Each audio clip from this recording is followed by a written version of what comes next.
the one and only Pop DiBiase, the primetime capper, and we are here at Radio Row in Phoenix, and I have Dallas Cowboys legend with us today, none other than Darren Woodson. No, sorry, we couldn't get Deion. We got the better corner here. We got the true Dallas Cowboy here. Is Prime here? Did Deion make it out here today? No. Listen, if Prime was here, we had to shut this whole thing down. We had to shut it down. Look, Arizona State called. They don't want Prime anywhere near here because they do not want him taking any players, okay?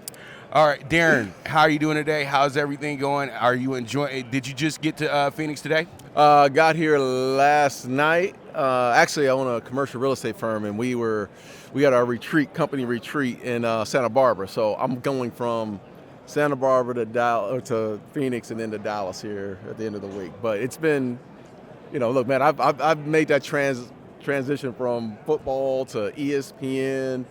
And I've owned my commercial real estate firm for a long time, but that's the transition, man. So life exists outside of sports. So trust me on that one.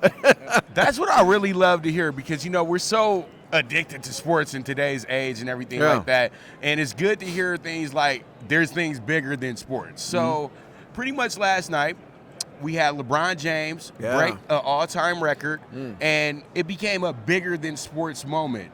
How do you feel about that? And do you think that he's going to get the great glory that a guy should get, or will it still be a shadow over him? No. I mean, why would there be a shadow over greatness? Why can't we just enjoy, just regardless if you like the guy, if you don't like the guy, why do we have to cast shadows on what he's done? No, 20-some years of basketball and playing at the highest of highest levels, breaking Kareem Abdul-Jabbar, who was a hero of mine as a kid, breaking that record, the scoring record. It just tells you, how resilient LeBron has been, how much support that he's had. I mean, he's done so much, not only on the floor, but off the court as far as being a businessman. I have nothing but appreciation for that man. I just think he's transcended the game in so many ways. Now guys aren't just basketball players, they're brands and they're and they do business outside of things. And I think that starts with who LeBron James is, man. So, kudos to him on the scoring record, but even more so on the person that he's been for all those years. All right, so we have a Dallas Legends with us because this is Fanatics View. And, we got Walt, who is a uber Dallas personality with the radio, with the Mavs and the Cowboys. Now, the Mavs have made a big deal in bringing in Kyrie Irving. Yeah. Do you think that this will be a championship season for the Dallas Mavericks? Look, I don't know if this is a championship season. Honestly, I don't. They did give up a couple guys, and they gave up some draft picks. Dinwiddie's gone, and Dinwiddie was playing at a high level. I'm not sure if Kyrie alone is going to make them a championship team. I have already got the parade route going. You already got it going? Yeah, I know. On the Wednesday wave, we're going to make our way around. Okay. So you should be familiar with that. I'm very familiar with that tour. But at the same time, I'm just not sure if, I love Kyrie, and trust me, I'm going to the games. Me and my little boy are going to the games. Are you coming Monday night? Oh, I'll be back. I'll be there Monday night. I'm the biggest Kyrie Irving fan ever. What? And, oh, my God. Yeah. What? So I couldn't wait for the news, but if you're asking me a direct question, does this make them a championship team in the West?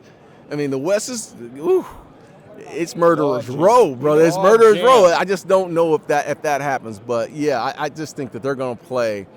I think they're going to be a much better team once they get a feel for each other. And, who's going to play off the ball? Luka going to play off the ball? Is Kyrie going to take his moments off the ball? But, the team got better personnel-wise. Well, I had to break the news to your former teammate as we were getting on the same plane, Michael Irving. I had to break the news to him. He didn't know. So we were getting on plane at the same time. So I broke the news to him. But, I need to let you know something right here.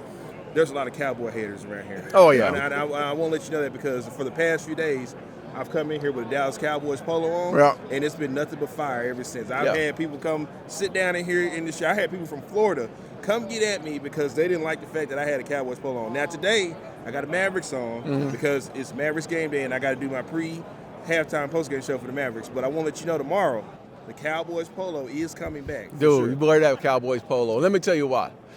Let me tell you why. They hate us here. That's okay. You know what? Okay. That's what we need. We need haters, right? I want the smoke, as the kids say. Look, I'll say this. We need to win a championship. We do need to win a championship. We need to figure out a way to get there, right? My to keep guy the haters working on it. My guy Jerry's working to keep the haters, at least neutral. But I don't mind having haters.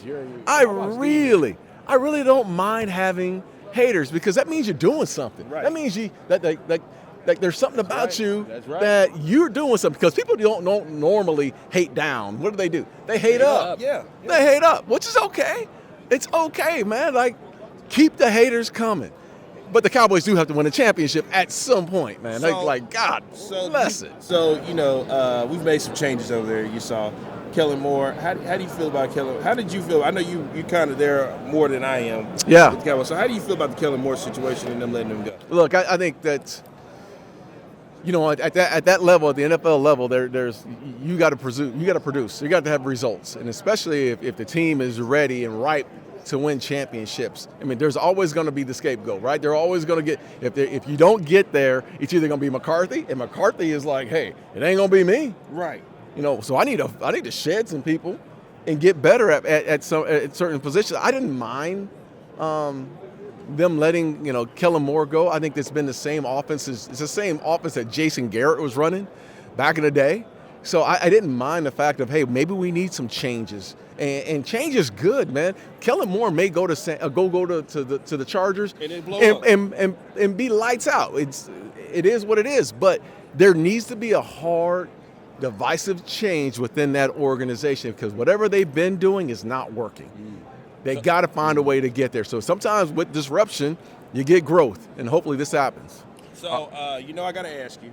CeeDee Lamb is here. Yeah. Not about him. I got to ask you about the quarterback. Everybody wants to know about the quarterback. Mm-hmm. What do you feel? What's your thoughts on Dak Prescott? Man, I love Dak. I think Dak is the guy. I think Dak is a championship-winning quarterback. But if you want the criticism part of it is, look, you expect your number one guy, your $40 million quarterback, to make the plays that get you over the hump.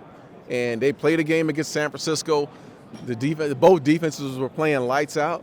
Well, what's the expectation? The expectation is San Fran has a 7th-round pick playing quarterback who's on a rookie contract, and he's making $700,000 or whatnot.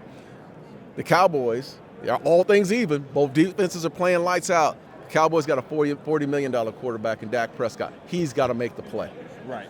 He's got to be the one. Win us that game. He's got to put you on his shoulders and win that game. And, I played with a guy in Troy Aikman when things got tough and the game was going back and forth. Our big money guy, he made a play.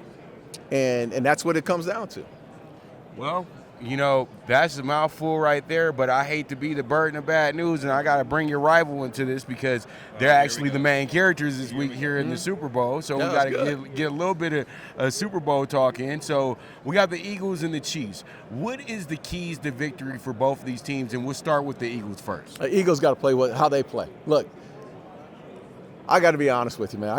I can't stand the Eagles. Thank you. However, if you just watch them week in and week out, they are the best team in the NFL. Personnel-wise, they've done a great job on personnel. They rush the passer. They stop the run. They're dominant on the defensive side of the ball. They have the best offensive line in the game. And then the dude that's, the energy driver for the Eagles is Jalen Hurts, man. And Hurts is just phenomenal. I am the biggest Jalen Hurts fan, man. I got my 6-year-old here with us today. The other day, you saw him. My little 6-year-old's with me today, and the other day, he had the nerve to say, "I hope the Eagles win." And I looked at that boy, and I was like, "You can't live here. You can't live here." What am I doing? But he said, "Dad, you like Jalen Hurts?" And I was like, "You're right." Right. I love. Not only do I like Jalen Hurts, I just watched him while he was at Alabama and how resilient he is. I mean, all the things that he's had to overcome, the embarrassment of being sat down and Tua coming in the game for a national championship game, from him reinventing himself, going to Oklahoma, then getting drafted. And when he got drafted to Philly didn't want him. Mm-hmm. This kid has been through so much, and that just comes to the mindset, having a powerful mindset to overcome those things. I'm rooting for this kid, man. I'm serious. Do I want Philly to win? Yeah, but I want that kid to play. I want him to play lights out. And if they do win, he deserves it. So that's my take on them. I think Kansas City is going to have to put up big numbers. Mahomes is going to have to play lights out. If Mahomes doesn't play at another level, there's no way they stick with Philly. Mahomes got to go to another level? He's got to go because, look, defensively, they don't match up. Okay. They do not match up with Philly. I mean, Philly they'll hit you in the mouth. Mm-hmm. They got 2 wide receivers on the outside. They got a great running game. They have weapons all over the field. And if Jalen Hurts just plays consistently how he's played all season long, they're the better team. They win that game. Well, we have a thing in big games like this that we call the X factors. Who do you see as the X factors on each side of the ball? Meaning Philly and Kansas City. Who's the X factors in this game? That pass rush, that Philly pass rush. You name them. Both ends, Cox in the middle. The Philly pass rush is the X factor in this game. They've led the league in sacks. They never allow you to get comfortable within yourself. That's the X factor, hands down on the Philly side. On the Kansas City Chiefs side, I'm telling you right now, Mahomes is gonna have to take. He's played at the highest level. He's best, in my opinion, he's the best quarterback in the game. Any other level he can play to? He's got to. I don't know what he's going to have to do, but they don't match up well. But he's going to have to just be accurate with the football. He can't get in third and 2 and not convert. Oh, so he can't get in 3rd and 2 and not convert. They gotta be putting up 30, 40 points to win this football game. No cute passes, fling. No, do you? Do you, Mahomes? Don't do that. But you can't be like 3rd and 2 and y'all are walking off the field and punting the ball. You punt the ball to Philly, they're gonna turn that into points. Wow, that is a very, very significant prediction right there. And I know Cowboys Nation is going to get a little fired up about this one. Like, why is he picking them? But in a lightweight sense, lightweight sense, they're both kind of your rivals because, Kansas City started in Dallas. No, Kansas City ain't a rival. You guys moved them out of town. Let's not start that. No, Philly's for true. But they're kind of scorned by the Cowboys in a sense because they thought they was going to be Dallas's team. And I get a lot, like Philly fans. I walked in, they were booing me when I walked in. Right? Come on. Oh, dude, they booed me when I walked in. To me, I was like, dude, it's fine. Look, I got 3 rings. How many y'all got? That's all. I'll leave on that one. I was going to ask you, do you have anything? You got anything you want to promote? No, man. Hey, look, I saw you with the sleep number. So we're doing sleep number right now. I got a podcast that I've been involved with a couple of former athletes, Tyler Klutz and Ben Gibbs. Tyler played with the Dallas Cowboys, so we do a podcast, and we're doing one for Sleep Number this next few days. But I do commercial real estate, and everybody in Dallas knows I've been in the commercial real estate game. Cressa Global Inc. is who we are. So I don't have much to plug, man. I'm looking for a very, very good football game this week, and I think the 2 best teams made it this year. I honestly think it's going to be a snooze fest, but okay. So final question, and I want to ask you. I know it might not. This is going to be your prediction, and Dallas fans are just trying to get you guys ready. He might not go in the way that you want him to go. So, what's your Super Bowl prediction? Philly wins this game. Whoa. So the Eagles win this game by 20. Whoa. So if they win by 20, I want to tell Jeffrey Lurie he owes Darren Woodson a nice meal when he comes to Philadelphia next year when the Cowboys come to beat the Eagles on, I guess it would probably be Sunday Night Football or something of that nature, or a Monday Night Football game. And you're going to owe Darren some. You're going to owe Darren something because he just pulled a Nostradamus for you and said that you're going to win by 20 or better. So there it is. So thank you so much, Darren, for sitting with us today. It's your boy, the one and only Pop DiBiase, the primetime capper, and I'm signing out for Fanatics. View.